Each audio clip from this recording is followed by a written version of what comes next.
Hello, everybody, and welcome to another episode of the Watchlist Podcast. I'm your host, Jacob Boyer, and I'm joined today by a special guest, Zeke Kitchen, who is a person I went to school with, also a big movie guy. How are you doing? Good. How are you doing? I'm doing well. Thank you for coming on to talk movies with me. Yeah, I know problem. you're kind of busy with your own stuff out in California, living the dream. So I appreciate you taking the time out of your day to come on and talk about movies. No problem, man. Yeah, thanks for having me on. This is really cool. I've been looking for something like this, so yeah, I'm really excited to be on your podcast. I'm really excited to have you. So let's start from the beginning. So Okay. we both went to school for video production and sort of like maybe a little bit different aspirations. I kind of wanted to be like a director and like a little bit of editing here and there. That's just what I had in my head from like a young age.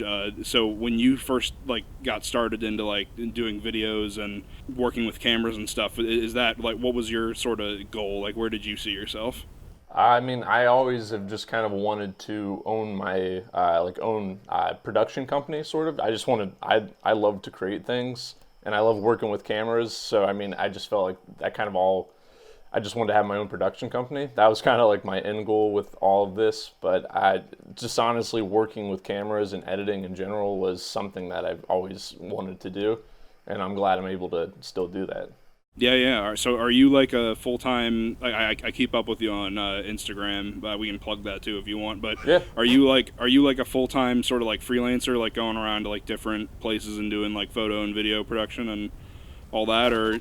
I work for a I work for a hospitality company, and Okay. with them they give me about anywhere from like 4 to 6 shoots a week, and I shoot at their restaurants that they manage. But I mean, I also do my own freelancing stuff on the side, and Yeah. I just actually started my business this year too. So it'll be That's really cool. thanks, man. Yeah, it'll be Visuals by Zeke Kitchen. Yeah. Like I said, I keep up with you all the time, and you're always posting really cool stuff. Thanks. Makes me want to work harder and get out there and really improve my camera game. But so yeah, that's kind of our backgrounds. I guess let's start with some like general questions. So Okay. I think I mentioned this in the first podcast. With any sort of person I think who really wants to be involved in like movies and media production and all that, there was sort of like that one moment where like you always kind of had it in your head that you, and I'm speaking you in like a general sense, but like people who do this kind of work always kind of have it in their head, I find, that they want to be involved in like making movies or making media, making videos and all that, just sort of inherently. But there's always that sort of one moment that made them think, oh man, I can do this. This is what pushed me over the edge and made me believe that I can do what I'm seeing everybody else doing. For me, I mentioned the last episode that was watching Kevin Smith's Red State back in high school. So did you have any sort of like similar moment where you were maybe like watching a movie, or like you saw maybe a content creator online and you're like, oh man, that's what I want to do, that I can do that? I mean, trying to think if there's someone. I can't think of anyone in particular, but I guess kind of like the moment for me is, so when I first went to Kutztown, I started off in the in the electronic media program, Right, yeah. and I was like, it's kind of on the fence, and so I switched to business for a semester, and after sitting in those classes, I was like, I can't do this. Like, this doesn't feel right for me. So Right. that kind of pushed me totally into doing video production full time, because it's something I enjoy doing, and I was like, if I'm gonna have to have a job anyway, I would like to do something that I wake up and I love to do. So that was kind of like, that kind of pushed me further into doing video production. Right. Yeah. That's I think kind of really inspiring, because a lot of people who have these sort of like I said, this like inherent drive. There's always moments where you kind of doubt that, well, I have all this like passion, but is that really enough to get me to where I want to be? And there's always sort of that self-doubt. So I think it's kind of really Absolutely. It's really encouraging that you did doubt yourself, but then here you are now freelancing and working with all these different clients and churning out some really quality material. I think that's really inspiring. Thanks, man. I appreciate it. It's just, I always, if there's something you love to do, you might as well give it a shot, because I just feel like you would regret not giving it a full chance to make it work. So, yeah. Yeah, I totally agree. Anyway, moving back sort of to the discussion at hand. So I guess some more general questions. Do you have like a favorite movie or like a favorite director or any sort of like maybe like, or even as simple as a content creator, any like sort of thing that like let me rephrase that. Do you have let's go simple. Do you have a favorite movie? All right. So my favorite movie of all time has got to be Step Brothers. I think that I just love that movie, and a lot of people are kind of so with it, but I thought that was probably one of the funniest movies I've ever seen. And I mean, like the way it was filmed too. I mean, it was nothing like spectacular, but I just thought, I don't know, that movie's always stuck around with me for such a long time. Yeah. That's I haven't seen that movie in ages, but I think it is it's pretty funny from what I remember. Yeah. Maybe not necessarily my style, but I mean, to each their own. Yeah. Moving on to well, I mean, anyway, we talked sort of about like what got you interested in media production and media creation and all that. Is there any sort of advice that you would like? I mean, we kind of touched on it a little bit, but is there any sort of advice that you would give to someone who's starting out and maybe is going through some of those doubts of like, oh, maybe I would be better in business school or something like that? If it's something that you are passionate about, do it. Don't think twice about it. Just jump in, because you can't just dip your toes. It's one of those things where I think you have to fully commit yourself to. And yeah, I mean, I still have my moments of doubt from time to time. That's not I'm not just like, oh, I think I'm the best, because like I know there's a lot of work I have to do, and there's a lot of ways I need to improve as well. But it's something that I love doing, so it's not. I don't look at it necessarily as work. It's just something that I've always done and that I love to do. So I think, yeah, if you want to do it. Don't stop. Like, and just, even if you're gonna suck at first. Everyone sucks at first. That's just how it is. But from that, you get better. Exactly. Yeah. There's a quote that I really like by Ira Glass, and I got to paraphrase it because it was way too long to remember it. But he said something like, anyone who does anything creative starting out, you kind of have like this threshold of like when you take in content from other people, you kind of have this threshold of like, this is what I think is good and this is what I want to aspire to. But but when you're starting out trying to get into that field, it could be anything. It could be making movies, it could be drawing, it could be writing a song.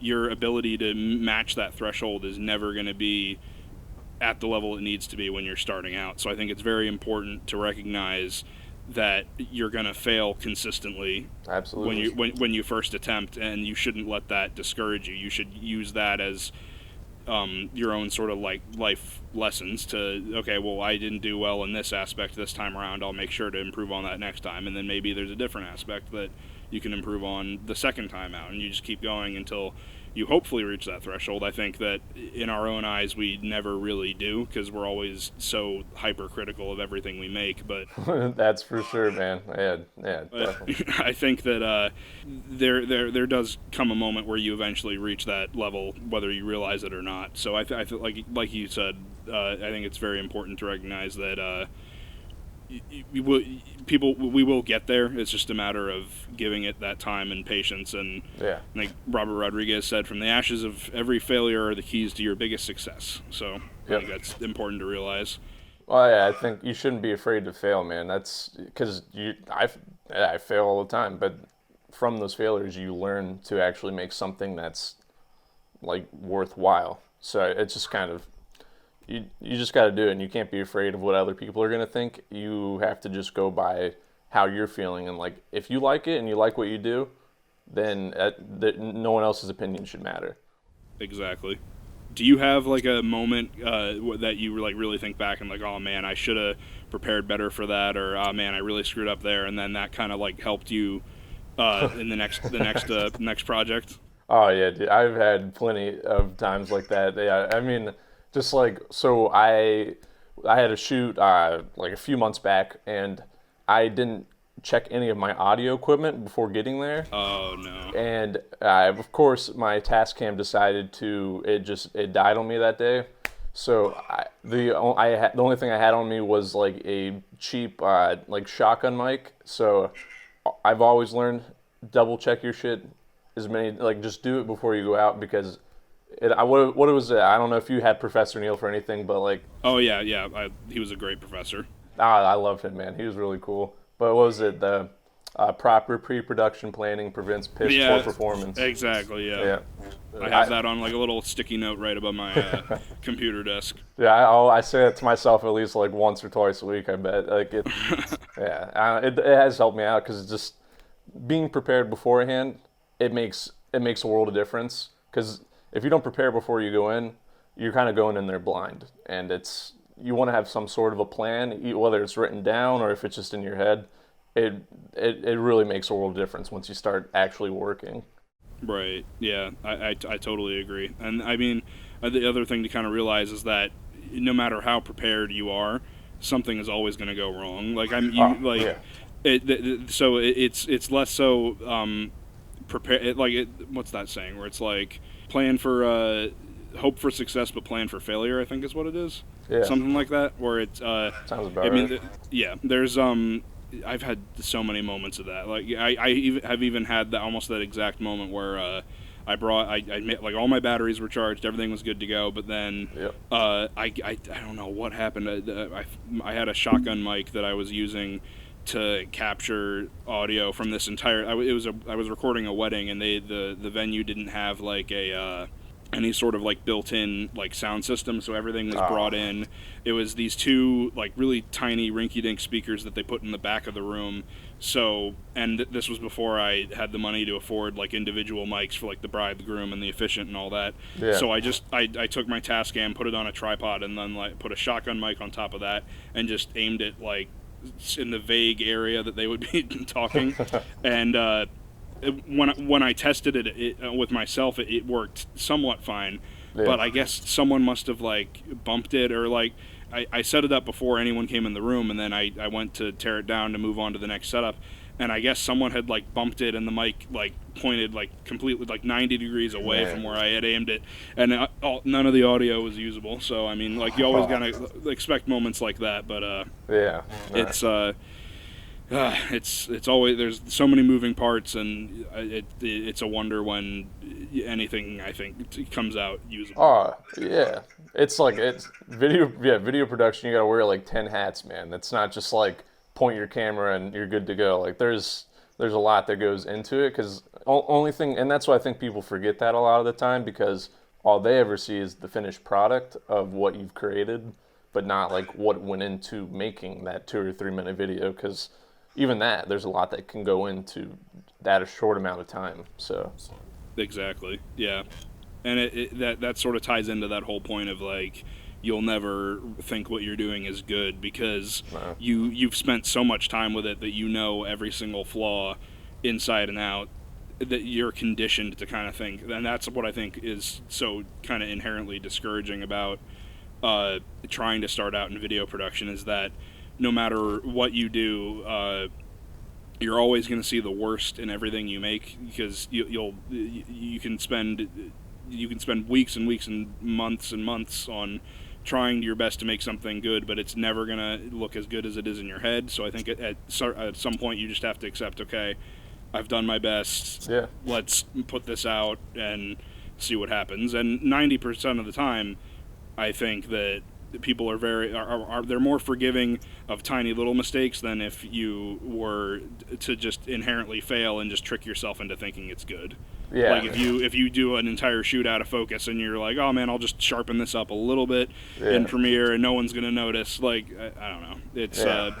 It's important to it's important to get out of your head and kind of think about things objectively sometimes. Yeah, no, and that's like, I do some, especially with like video editing. I have to, like, after like 3 or 4 hours, I usually get up and take like a walk or something around the block, and then I come back and it kind of just like, because there's maybe like a problem that I got stuck on, or something that I thought was a problem, then I come back and I'm like, maybe I'm just like overthinking this and being a little too overcritical of like my own work. So sometimes you just got to step back and like take a look at it and not be so focused, because otherwise, yeah, like I can get in my own head pretty easily with, especially like working on edits. So Exactly. Yeah. So moving on a little bit away from our own kind of personal experiences, do you have? I may have touched on this a little bit earlier, but is there any sort of industry professional, whether it be like a director or a cinematographer or an editor, anybody that you kind of look at as like, this is the golden standard, this is what I aspire to be, more people should appreciate this line of work? Because I think that oftentimes, me especially, I'm like, oh man, these are my favorite directors, but I think I kind of look at it through that lens, because that's what I want to do, is direct. yeah, So but I hear people all the time, like I have friends who have no interest in working with cameras at all, but they are really into composing, and they're really into sort of like sound mixing and sound editing, and they really look at that sort of industry as like, oh man, like I can't really name names off the top of my head, but like they'll mention certain composers or certain sound editors and be like, oh man, that guy knows what he's doing. So do you have anybody like that you kind of like hold in that sort of light? I would say so. I like to do music video stuff on the side too, but like regardless, one of my like favorite directors, and like he shoots and stuff as well, but like Cole Bennett. I don't know if you've heard of him. He does a lot of like music video for like especially like the like new rappers coming into the scene. I like his style for stuff. It's different, but it's also like it's very professionally done. But it's I don't know. It's something about the way he does his videos. It's always just draws me in, and I can sit there and watch him over and over again and still find like new little things hidden in there. And I just think that's really cool to do for video. So yeah, I can't say that I've heard of him, but I'll check him out after we get done, and I'll link to in the description if anyone else is unfamiliar like I am. But yeah, so that's that's interesting too, because I feel like especially our generation, we're kind of moving, kind of not like necessarily away, but we're sort of broadening our perspective and saying that not all the innovation is coming from like industries and Hollywood and all that. A lot of it is just people who have the means to get their own equipment together and then go out into their own neighborhood and make something. The YouTube sort of generation has kind of added this whole layer of additional inspiration, I feel like. Yeah, it's like, because everyone's like able to go out and like create what they're thinking, or just like anything like that, and they can post it online for everyone to see. So it's totally different like than how things were even 20 years ago, even 10 years ago, you know? Exactly, yeah. I definitely pulled a lot of inspiration from watching content creators on YouTube. I think that was sort of like, I say all the time, like I mentioned earlier, Red State was the movie that sort of made me be like, I want to direct, but I had never even considered getting into video production until I found out that YouTube existed and I saw what people were doing with it, and that just it's such like a, I don't know, it's like a raw, inspiring experience to like look, because it's really is sort of like a one-to-one separation. It's just the only thing that's dividing you from the people that you watch is that screen that you view them on. So I think it's made it all, the whole experience much more personal, I feel like, than the whole like, well, we're gonna go to the theater and see the new Avengers movie, when you could be like, oh man, I wonder what like one guy I like, Matt Johnson for instance, he does like a lot of really cool breakdown on like cinematography for weddings, and like, oh, here's the lenses and stuff that I use to achieve this effect, and here's some editing tutorial. Like, it makes the whole experience much more personal, and it brings you into the process. And I think that's been another huge I don't know, sort of help for people who want to get into doing what we do. Yeah, definitely. Oh man. All right. Yeah. So moving on, we kind of talked a lot about our personal experience with video production and sort of how we view our own aspects of the industry. But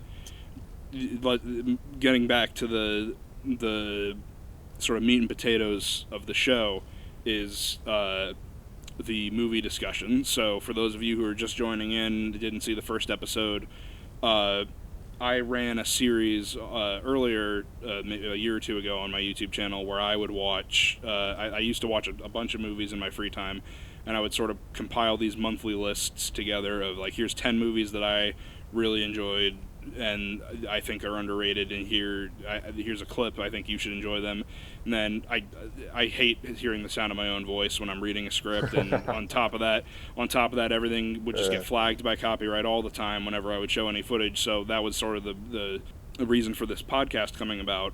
And with that, I kind of figured, well, there's this whole new aspect now. Instead of talking into a screen, I can interact with other people and see what they think is good, and sort of it's a two-way street now between me recommending things and maybe other people recommending me something back. So this episode, we can talk about whichever one you want first, but for those listening, every single week with this podcast, I'll be recommending the guest a movie, and they'll be recommending me a movie. So in this instance, Zeke recommended me Ari Aster's Hereditary, and I recommended him Darren Aronofsky's Mother. Two very strange, sort of unusual horror movies. I had seen, I gotta say, I had seen Hereditary prior to you recommending it to me. I hadn't watched it recently, but goddamn, like that it takes a lot for a horror movie to unsettle me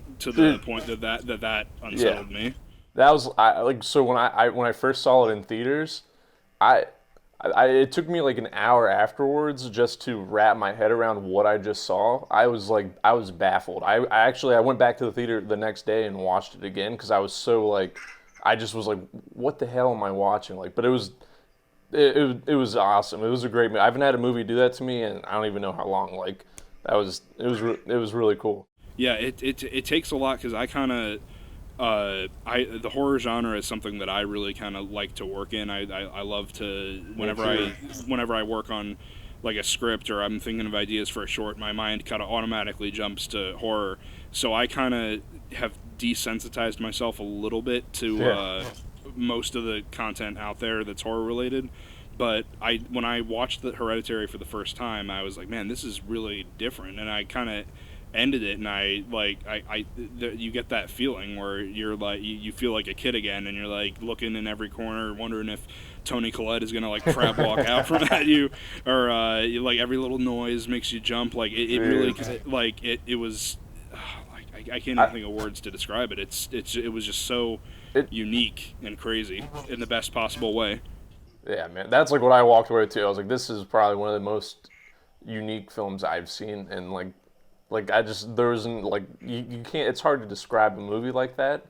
And also, we were like walking out of the movie, and someone brought their kid to this movie, which I was like, I'm sitting here, I'm like, I can barely comprehend what I just saw. I'm like, I'm hoping this just goes all over this kid's head, but otherwise, I'm like, that just seemed like a weird choice to me, but whatever. Yeah, I can't even imagine. I've had weird experiences with like, oh man, is this like really appropriate to bring your kid to watch? But I can't imagine watching Hereditary in the theaters at 8 years old. That's like, I would be scarred for life.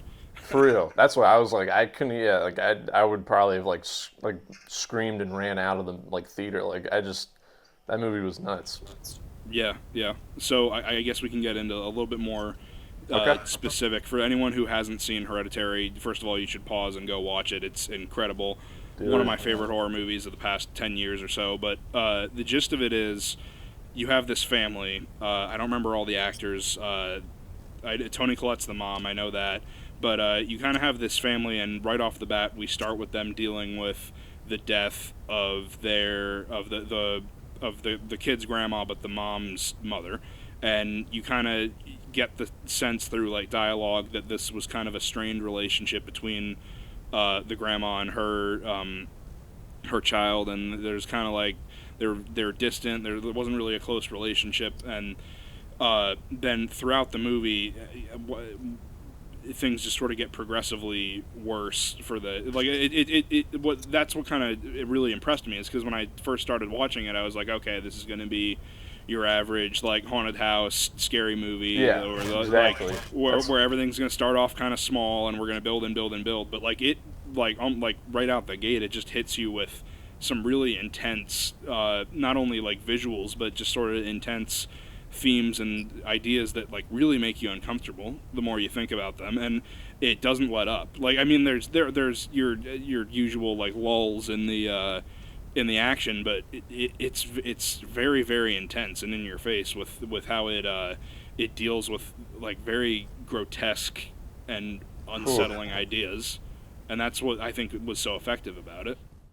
No, I agree. It was like it's just, if you haven't seen it yet, you just prepared to have your socks knocked off, because that's how I felt the first time. You're not gonna know what to expect going into it, because like I did no research on it before I went in to see it the first time. And if you haven't done any research, just go watch it. Don't do any research. Just watch it first, because it is like it's not your typical scary movie by any means. Like it'll really like make you rethink horror films. Yeah. I can definitely attest to that perspective, because I didn't even see a trailer. I knew that it was a horror movie, and I knew that it had these elements of like sort of your average like haunted house type movie, but I knew nothing about it other than that going in. Yeah.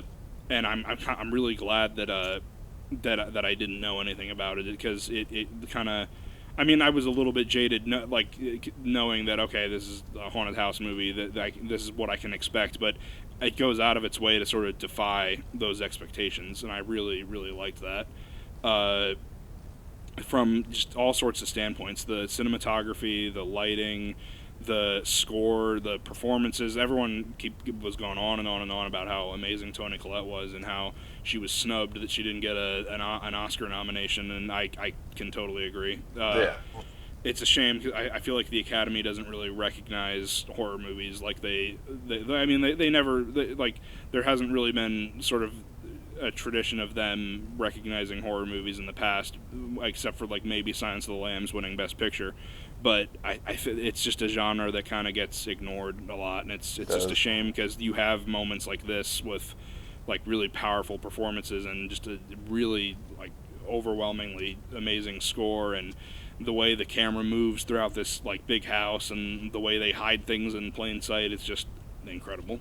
Yeah, I was like, it's an impressive movie overall, not just from the story. I mean, the storyline itself is like that does more than enough, and then you just throw in the cinematography, the music.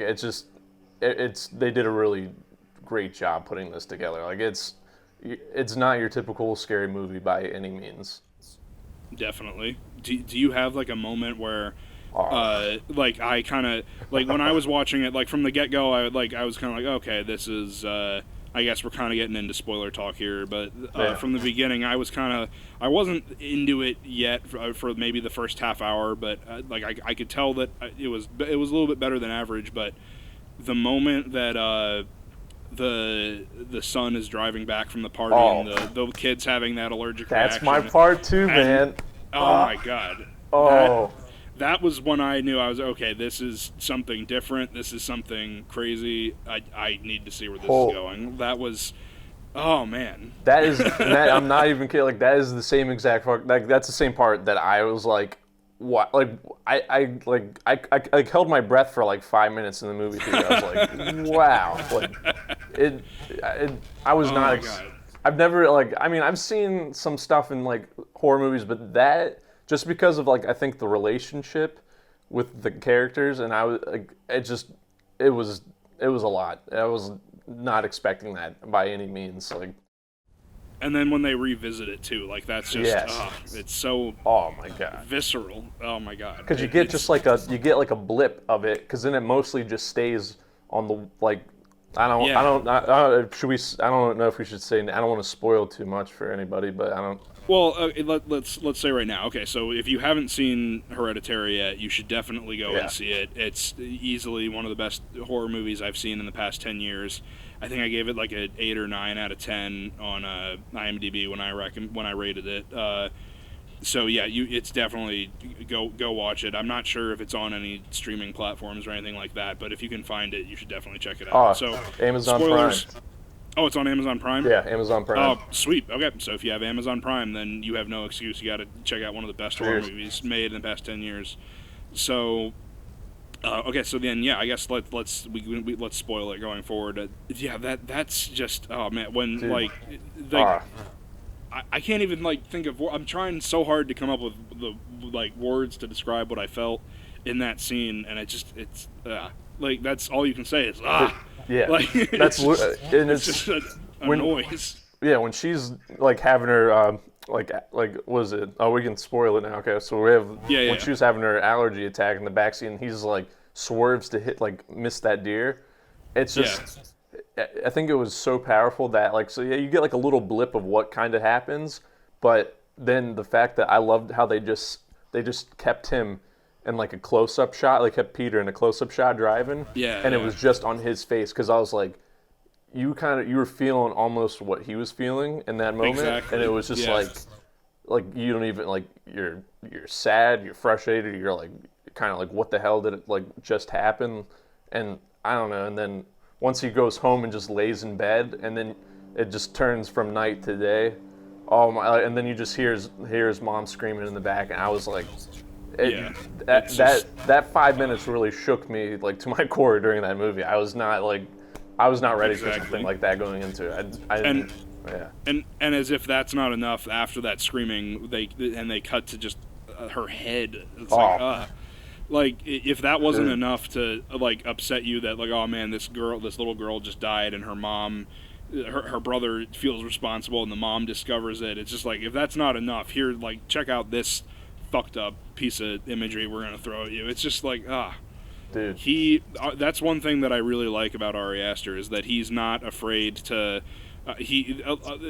With his other movie Midsummer, especially, a lot of the themes I've kind of noticed is that he loves dealing with sadness and grief and pain through this lens of horror, and I think it's just because those are such universal. I mean, being scared is obviously a universal emotion enough, but it kind of they're not really aspects I think that get explored a lot in horror. No. It's a lot of obsessing over how can we frighten you, how can we make you uncomfortable, but when you take the horrible things that are happening and you view them through this lens of sadness, of this kind of shared thought of, oh man, what if my younger sister died suddenly, and what if I had this horrible strained relationship with my mom? It's it kind of makes a universal experience even more universal. I don't know if what I'm saying makes any sense, but I agree, and I felt as soon as that scene happened, I flashed my head. I couldn't because I was I couldn't imagine if that happened with me and my little sister, if we were driving down the road. I was that was as soon after it all kind of set in, I was I thought the same thing. I was well, what if that was me? And it feels because the way they shot it, and the way, the acting, it was fantastic. So I was you could really you could put yourself in their shoes and be wow, I don't even know what I would do if this happened to me. So exactly, I think that's just another whole level of making you uncomfortable, is putting you in that perspective, because it's like I said, it's just not really an angle that gets explored. It's kind of it takes the experience, because I feel in a lot of horror movies it's a monster or something. I'm and not that it's not scary, but it's kind of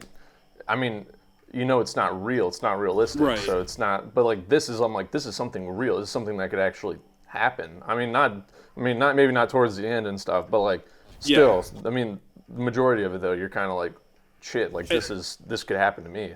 Exactly, and not even that, but it's a lot kind of like that, but I was kind of looking at it from the perspective of when you watch any other sort of just any sort of horror movie, you kind of look at it through the perspective of, oh, look at what's happening to these characters. Yeah, and exactly. I feel what Ari Aster does so well is that he takes it from, look at what's happening to these characters, and he sort of brings you into the experience. Yeah.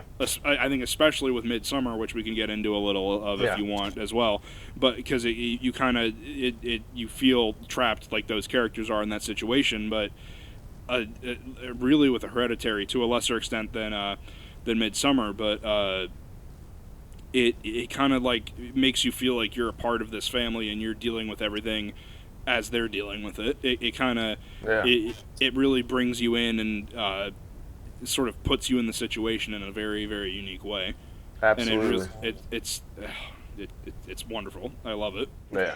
I was like, and that was my first time ever hearing of Ari Aster too before this, and I was like, yeah, he makes a lot of like short, dark films, and it's just like, I don't know, man. Have you seen any of his shorts? I haven't checked them out yet. There's one that I watched some of. I can't think of the name of it now, but I think it was like something with like this guy was like abusing his stepdad or something. It was like weird. Like he just makes some like really weird stuff, like just stuff that you're like how does he even like conceptualize like these he's a very interesting person, man. He's for sure. He it's just and not even in the sense of I mean there's that aspect we talked about where he sort of brings you into the experience, but the way he frames things and the way he lights things it's very, I mean, like, to an extent, it's like what you'd come to expect in a horror movie, but it's not unlike the one thing that I really thought of, especially kind of towards the end, was I was thinking a lot of, like, The Shining, where, like, you have, like, long sort of takes and, like, you get this, like, big broad view of the locations and the setting, and you're kind of, like, wondering, oh, man, what's around the corner? I think that, like, he really knows how to frame a scene, and he knows where to put the camera to kind of capture what, like you said, like in that car crash scene, obviously your brain is going to, oh man, that poor girl, what happened to her? But he's like, no, we're going to focus. The horror of this scenario is not that someone just got decapitated. Yeah. The horror of this scene is that this kid just accidentally killed his younger sister. So what is he thinking? What is he feeling? Let's sit right on him. Dude. It's and that's why I think that was probably one. I mean, there's some other powerful parts in the movie, but that one definitely was like that took the cake for me because you don't necessarily, because most horror movies would have just stopped and done a close up of like the beheaded body or whatever. I'm like, this, they just kind of strip that all away, and then you just pull in because you're also like, what the hell just happened? And he's also, what the hell just happened? So you guys are both like, it feels like you're sitting in the car with them almost. Like, you're just, it's, and I love the fact that he doesn't say anything either. It's dead silent. Like, it's just him, and then he just starts slowly pulling off. And I was like, wow, like that's, because like, what do you, like, what would you do at that point, you know? Like, I can't even imagine. It's just crazy. It's nuts. But like moving on. I mean, we talked a lot about that scene, but there's so much more to appreciate about that movie. I think that the way it kind of like I said, it follows a formula of, we're gonna start off with a tragic event, and we're gonna kind of be like dwelling in this sort of like sad, creepy atmosphere for a while. But I feel like a lot of horror movies, what they do is they have that starting point, and then they have like a bunch of smaller kind of scary points that eventually builds to like this huge sort of cacophony of craziness. But in this movie, you really kind of like it's almost like there's an end, like, I don't know how to word this, but like there's that ending sort of feeling of like everything going crazy, but that happens almost like every 10 or 20 minutes, and it never gets old. There's always something like so intense and freaky happening that it makes you go like, oh man, like what else can possibly happen? What else can we, like, this poor family go through?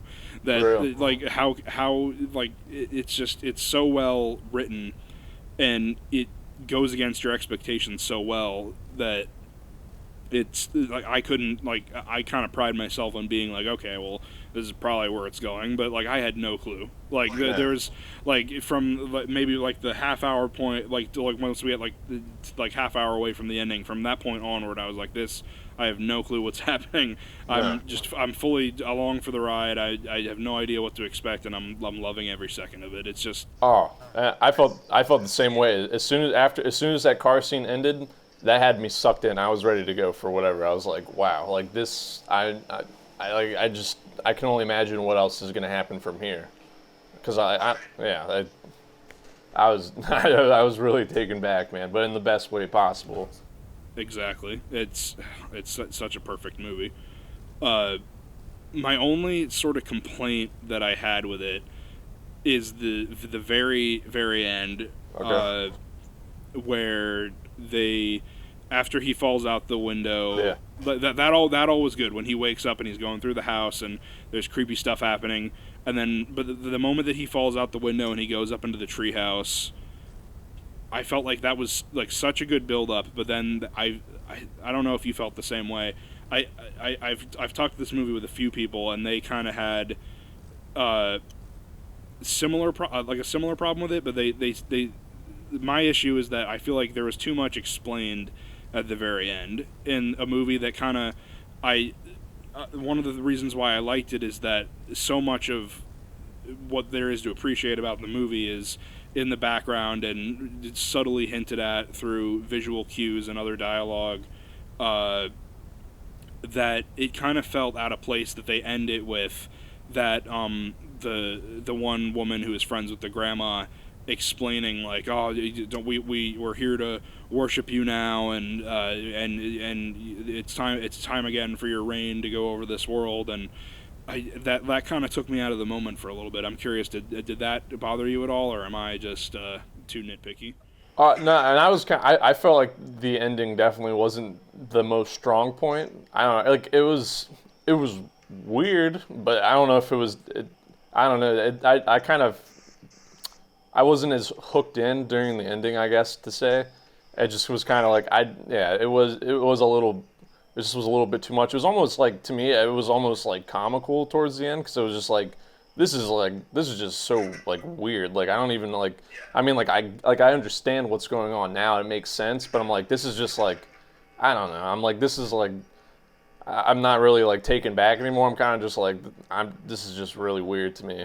It was a lot of information to put in all in one point too, and like within like what, the last 5 minutes, if that, like maybe, yeah. It I don't know, like it had less to do with the fact that less to do with the fact that it was all sort of crammed in, but I feel like they could have just taken that dialogue out completely and just left it at like when they're like chanting like all hail I forget his name, all hail Payman, whatever his name was. Like that would have been like so much more unsettling, I feel like, because a lot of it is like, what the hell is going, like, I mean, like there are like, I mean, like obviously there's the scene we keep talking about, like you know what's scary there, but a lot of what happens in that movie is just, you're so taken aback by the weirdness of the situation that there's this constant tone of what the hell is happening, and like I need to figure this out, and I feel like that we as an audience member do kind of have that feeling of, we need to figure this out, we need to know what's happening, and I definitely had that experience too watching it, but I feel like once you get to that ending and they're like, okay, here's what's happening, it kind of is like, oh, well, like you know what I mean? Like it kind of took me out a little bit. Yeah. Like I still like the rest of the movie. I love. There's hardly a problem that I had with the whole rest of the movie, but I just feel like that's one kind of thing that I with Ari Aster's movies. And I mean, he only has the 2 to his name, but there in both instances, I was kind of like, I feel like you've had this really great build up, but you've kind of almost like written yourself into a corner here, where like you kind of end on like this moment that's like nowhere near as powerful as anything else that you've sort of set up for yourself here. But it's, I don't know, it's kind of been like a 50-50 split where I've talked to people and been like, did the ending kind of mess things up for you? And people are like, oh yeah, I'm a little bit, or no, I didn't. So I kind of take that with a grain of salt. And like I said, the whole rest of the movie is practically flawless anyway. So I can't complain about it too much. But the ending definitely threw me off too. It seemed a little, not necessarily, I don't know if out of place is the right word, but it didn't flow as well as the other 95% of the movie. It was like, right. Yeah. Yeah, and like I said, the same can kind of be said of Midsommar, but I feel like Midsommar was much more of a clear cut. Like, this is what you from the beginning, you kind of know the end. Yeah. To some extent, I kind of compare it to, it's a much better version of The Wicker Man, that Nicolas Cage movie. Okay. You know, no, not the bees, but it's kind of a much better version of that. I feel like, but. I mean, we can touch on that a little bit. I might want to save that for a future recommendation, but Midsommar was another really great horror movie, kind of with a lot of the same elements to appreciate, like the writing, the performances. And the shock factor, too, and something like, because it's like, the one thing, though, that, like, I mean, and I feel like maybe you can kind of appreciate this, too, from, like, a cinematography standpoint, more so than me or other people, but the one thing that really took me aback when I was watching it is, like, this is a horror movie where 90% of what's happening it's scary is taking place in, like, broad, harsh, almost overexposed daylight, which is not really, like, seen that often, I feel like. Yeah. Because with horror, there's kind of this expectation of, like, oh, keep it in the shadows. What you can imagine is more scarier than what you can show, but Ari Aster, I think he did a really good job of, like, okay, we're going to put everything out right in front of you to see, and deal with it, pretty much. That's kind of his attitude, I feel like, is I'm going to do this horrible, messed up thing, deal with it. Like, and he puts it right there on a plate for you, too. He doesn't hide it. It's like, it's right there. It's right in front of your eyes, and it's like a train crash. You don't want to see it, but you can't look away. Exactly, yeah. But yeah, like he's definitely one of those directors. He's kind of cemented himself in that area of I'm gonna go see whatever he makes, regardless of whether it gets good reviews or not, just to kind of experience it, because it's going to be different, even if it's like not a technically well-made movie, which I don't think he is gonna suddenly go south. I mean, I'm hoping he's not going to go south, but he's kind of like, I don't know, he's just, I think, one of those new directors to really watch out for. Yeah, I agree, I think regardless of what other reviews are, after you see Hereditary, I think you'll be very curious to see, like, what he comes out with next, like Midsommar, and, like, he's a very creative director, and I think, that's like, I feel like that's only going to continue to progress to get better as well. I like to hope, at least, but I mean, I'm very excited to see what he comes up with next. Same. So, let's talk a little bit, because we keep on talking about horror movies, and I should have mentioned this earlier, but you kind of said that horror is a genre that you really appreciate. Yes. What are some horror movies that you really enjoy, or like maybe some directors that you like? Oh man, I always go back to whatever they make. Do you have any sort of favorites? I'm trying to think, favorite wise, I like some of the old school, like horror. I don't know if you've seen Candyman. Yeah, Candyman's good. I like Candyman. Pet Sematary, like the original one. I really like that. So, and then another one that's like sort of newer. I don't know, like As Above, So Below. I haven't seen that one. That one I even bought that on DVD because I really liked it a lot. But it was it's I don't know. Those are like a couple of my favorite. I like the weirder storylines, but I mean, obviously, like Candyman and Pet Sematary aren't like too strange. They're more of your like common horror story. But As Above, So Below is kind of like one of those ones where you're like, it's a little bit confusing, but it's also like really entertaining to watch. Mm-hmm. And speaking of which, we can segue to our next point about this. The other movie that we watched before recording. Speaking of a little bit confusing, but very interesting. Darren Aronofsky's Mother. That was I talked about it a little bit in the last episode, but that was my favorite movie of 2017, I think, is when it came out. Okay. And a lot of it's a little bit different, I feel like, from something like Hereditary, where I think Hereditary really encourages, it desires to be understood the first time you watch it, but when you watch it again and again, there are plenty of other things to pick up. Like, you can understand it your first viewing, but the more you go back to it, there's more little details to pick up on every single time. I feel like Mother doesn't necessarily have that same rewatch value, where like everything you kind of like, what you see is what you get.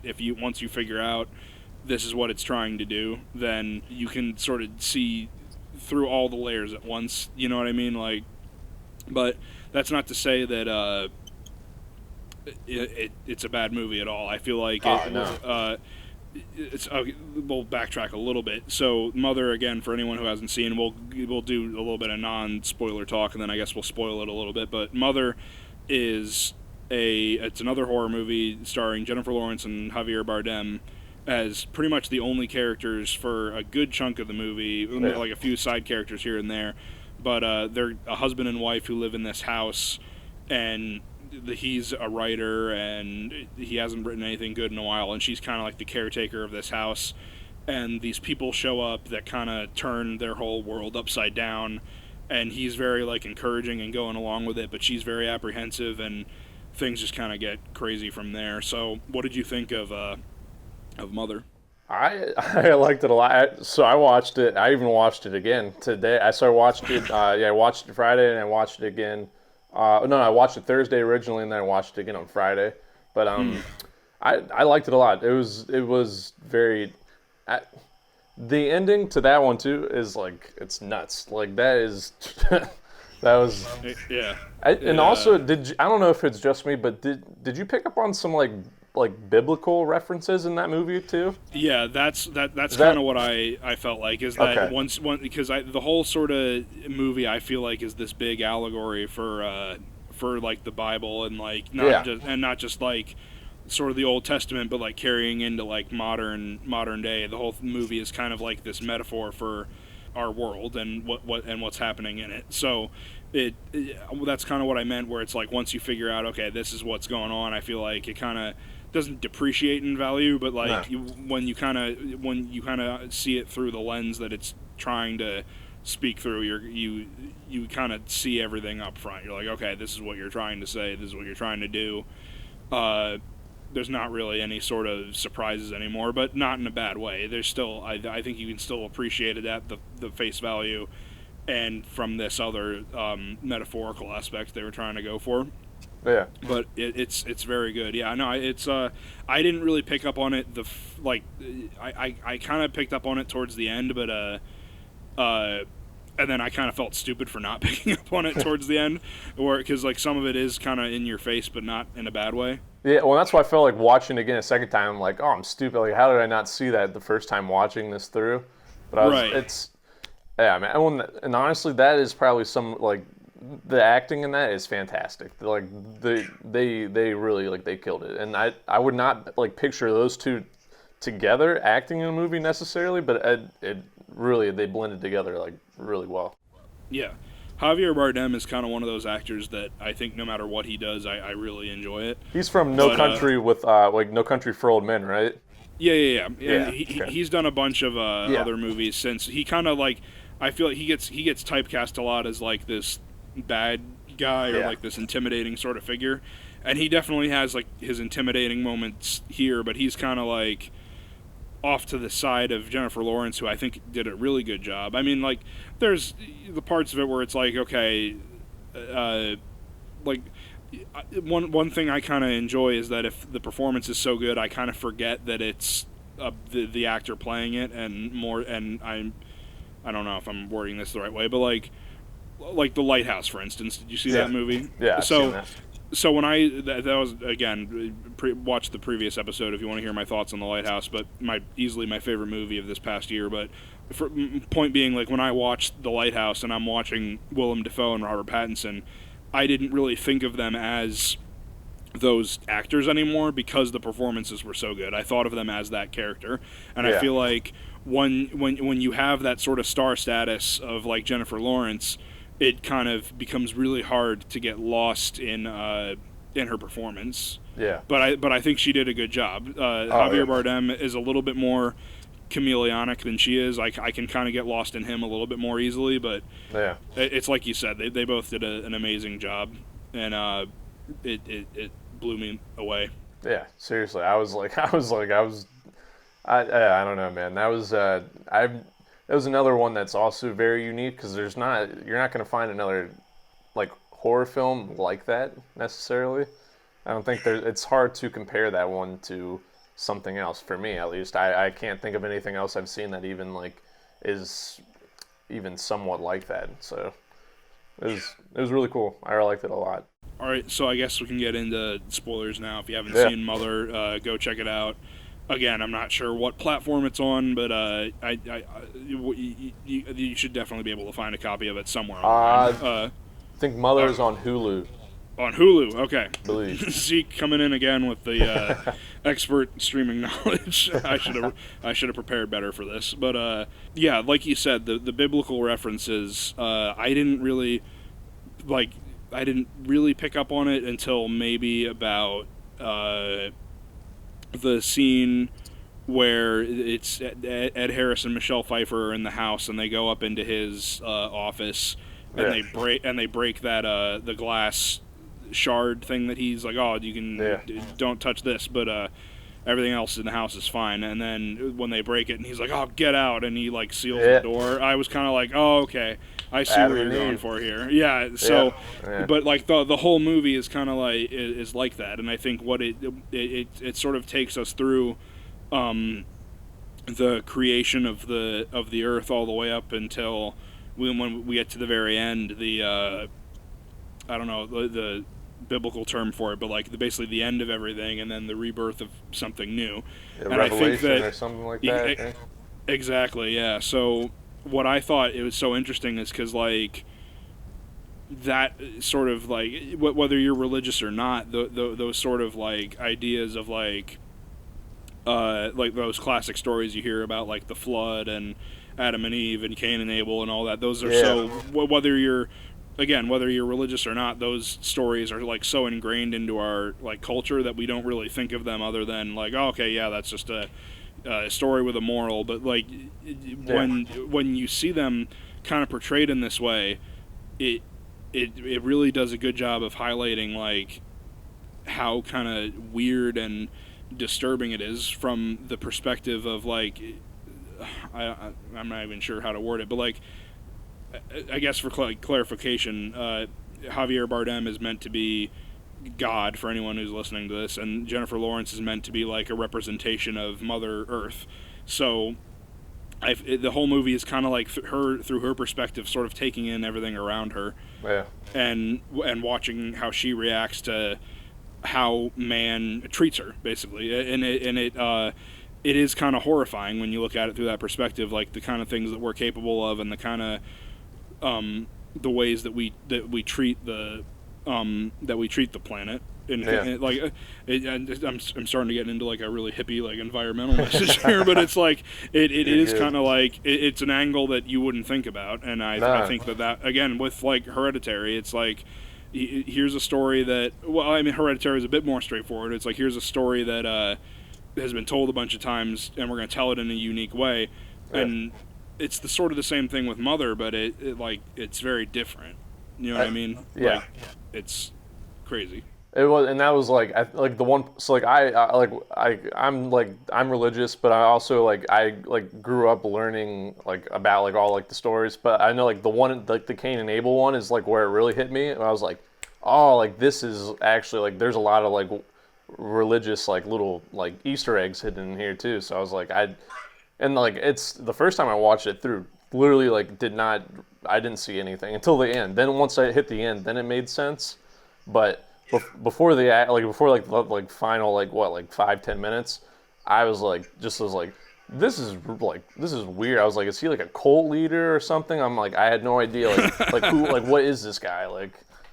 Exactly, yeah. And it's just, but it's so, like you said, it's like, oh man, is this like it's strange because it's like again, these ideas and these mindsets are like so embedded into our culture that we almost don't even think about it. But then when we kind of step back, you're like, oh man, this is kind of strange that like this is what these are the ideas that people subscribe to. Like, I mean, obviously it's not like a lot of it is not like as dark as they make it out to be in this movie. It's through a very specific lens of like, if you had no idea what was going on and you were watching all of this unfold, you might be a little bit like freaked out by it. But I think it did a very good job of sort of like making us identify with the Jennifer Lawrence character and just like instilling this feeling of like helplessness in us. Like there's nothing that happens in that movie ever really goes right for her, and you're like it just like tears you down every single time.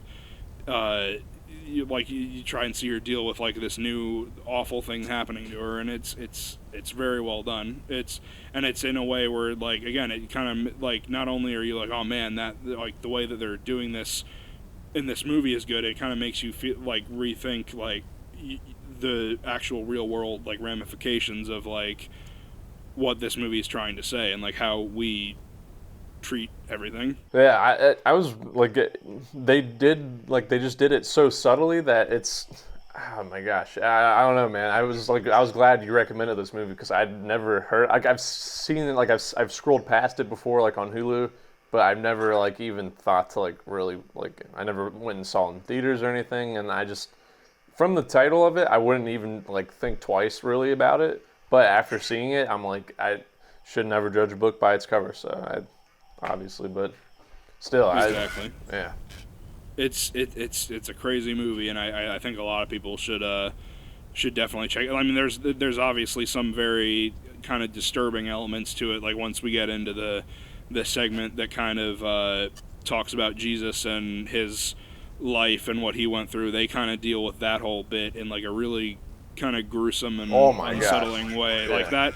I talk about like I the first time I ever saw that movie is I took my girlfriend at the time. We went to go see it in the theaters, and I knew she wasn't really a fan of horror movies, but knowing stuff that Aronofsky had done prior, like like Pi and Black Swan and all that, I was kind of like, okay, well, this probably isn't going to be too intense. It might just be like a little artsy, whatever. It'll be fine. And then they get to that point where they're like carrying that baby away, and you hear the and like, it's just like I've never like left a movie theater and had the person I've taken to go see that movie with me be so mad at me before because of that part specifically.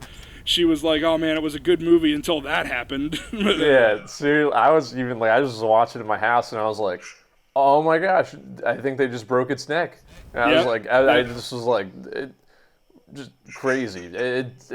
And they started like eating. Like I just was like, they were like a pack of hyenas, man. It was nuts. Exactly, and again, it's like that is like the whole thing of like Jesus died for us, and here's my body given to you. Like it's things that we hear that we never think about, and then it shows you in this like gruesome way of like, no, it was a horrible death, and like this is the literal interpretation of everything that you've heard. That it's just like.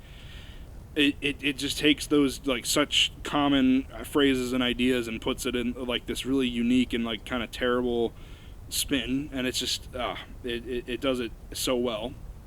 And like you said, the ending is just so like it rips your heart out. Like it kind of once that happens in the movie, we kind of the horror kind of like goes down. Like once she falls down the steps and she like blows up the house and everyone's dead. Yeah. That kind of like, okay, we're kind of like that's our cacophony of craziness that I mentioned earlier. Yeah. And we're kind of like, oh man, what else can happen? What else can this poor woman go through? And you find out he's kind of like, oh well, you're just a cog in the machine. I messed up this time. I'm just gonna try again. Yeah. But you can and you kind of know like, okay, well, this is just doomed like to happen all over again because they open and close with the same shots, just different people, and it's just like I feel like that's such a powerful message, because again, it's like that the whole thing that you're kind of told if you're a subscriber to to Christianity and all that, that God creates this world and his plan is eventually to destroy it and try again and hopefully make the next one better. So it makes you think like, oh man, like what are all the horrible things that came before Jennifer Lawrence, and what are the horrible things that this new woman is going to go through? And it's just it's a very, like, I think that a lot of people are kind of apprehensive towards art house movies because there's always this issue of like, I don't want to think, I just kind of want to put something on and watch it, and like a lot of people kind of just want to experience like the base level emotion that a film is trying to communicate. But I feel like this is a very accessible art house movie. Like I said, the good of it is that you can put it on and watch it and kind of pick up on what it's trying to do partway through it, or maybe even right off the bat if you're much cleverer than I am. But yeah, I mean, that's like, I'd be surprised if someone doesn't hear anything about like us talking right now, didn't read anything beforehand. I'd be very surprised if someone like picked up on that their first way through, because it's just, it really, like, the movie smacks you over the head and drags you through it, like, and you're just kind of along for the ride at that point. And then I literally, and not until like the last 5-10 minutes, I didn't pick up on anything religious of like any sort. That didn't even cross my mind while watching it the first time. But right, it's a very, I think it's the movie. If you don't like art house movies, then I think you should definitely give that one a watch, because it's you don't need to really think about it, you know. Like you can appreciate it on face value as like a weird, strange horror movie that doesn't make too much sense, and kind of. I heard someone say at one point, I forget who said it, but he said that Mother is as close to, like, especially like the last sort of 45 minutes or so, is as close as you can get to filming what a nightmare looks like in real life. Like, and I was like, that's a good summation. But I think it's a gateway art house movie. You can watch it and appreciate it at face value, but also feel smart for figuring out what it's trying to go for, and then hopefully that leads you to like checking out more Aronofsky movies, maybe some David Lynch, all sorts of other crazy stuff. But Mother was easily my favorite movie of that year. I'm glad you liked it. It's there's a lot to appreciate about it. I think we need more kind of innovative and creative and crazy ideas like that. Yeah, I agree. To kind of shake up the industry. Well, and that's, I feel like, because like what you said before, people just want to kind of like sit there and just like, they don't have to think about it. I mean, like, we don't need any more shows like Friends. You know what I mean? We don't need that kind of like where you just can plop it on and just like totally like, you don't even have to watch it. Like, it's just on, it's background noise. And like, we don't need any more background noise. We need something that is like, that you were actually like interested in, something that's going to take you in and take you on, like, basically like a little journey for an hour, 2 hours, like whatever. Like, we need stuff like that. Like, that's, yeah. And that's not to say that like that background noise or that that it all has its place, but I feel like agreed. I think that there's so much more to like the art of movie making than just to have something on while you're doing something else, or to have something where you can watch once and be like, oh, that was good. Like, there these experiences that you should want to keep coming back to, and you should want to discover more and more about it each time. And I think that movies like these, like Hereditary and like Mother, it just encourages that sort of mentality. It just encourages people to like really be invested in what they're watching and actively seek out these like crazier ideas to sort of. It challenges people for sure. Right. Yeah, it challenges people. It really, and that's why I think we need more of a challenge, not just like, we don't need any more copy and paste stuff. And like, in that like, and not, like, I mean, I like, in the background noise shows are good. I watch stuff like that all the time, don't get me wrong. But, I mean, see, for those, like, if we didn't have the background noise shows, something like this, like something like these films wouldn't stand out as much to me, you know what I mean? So it's like that, I feel like that really makes me appreciate these films even more, because I'm like, wow, someone like, this is an intricate, like, they really thought about this, they planned this out, and like, it's not just, it makes you think. They're films that make you like really think. And I guess on that note, that's our discussion on Hereditary and Mother. Wrapping this up now. Zeke, thank you so much for coming on. I really appreciate having you on the show. Love to have you on again sometime in the future. If our schedules line up, we can talk more weird, innovative horror movies or something else, perhaps. I'd love to, man. That would be awesome. Just let me know. Yeah, of course. So thank you guys for watching the Watchlist Podcast, and tune in next time. We're going to have a good friend of mine, Brennan Boorse, on, a good high school friend of mine who recommended Red State to me, the movie that inspired me to become a filmmaker. So that'll be a really good conversation. We're going to be discussing 2 South Korean movies. They're both excellent. Bong Joon-Ho's Parasite and Park Chan-Wook's Oldboy. So tune in. You're not going to want to miss that discussion. And again, just thank you so much for watching. Zeke, thanks so much for joining me. Thanks for having me. We'll catch you next time. See ya.